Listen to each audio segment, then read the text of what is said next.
Tak pane trenére, gratuluju k vítězství v této kategorii. Jaké jsou pocity hned teď po vyhraném turnaji?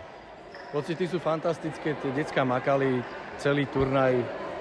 Prišli sme sem získavať skúsenosti, je to turnaj predsezónny, tie deti si musia nájsť svoje pozície, miesta, kde budú hrať, ako budú hrať a toto je presne to, čo sme chceli dosiahnuť. Ten turnaj trval 3 dny, jak náročný pro vás byl? Turnaj bol náročný tým, že sú to deti, ktoré majú 10-11 rokov, takže sú to nezbedníci, ktorých treba občas aj postrážiť, ale čo sa týka výkonu na ihrisku, ten bol úžasný. Gratulujem im a ďakujem. Ve finále jste se možná trochu nečekaně střetli s jiným slovenským týmem, se Snipers Bratislava. Tak co říkáte na tu finálovou konfrontaci a nepřál jste si třeba možná i někoho jiného do toho finále?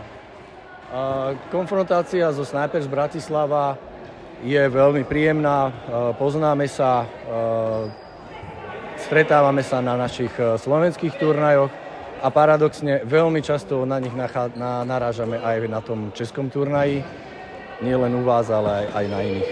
Proč jste se vlastně rozhodli se zúčastnit Moravian Cupu?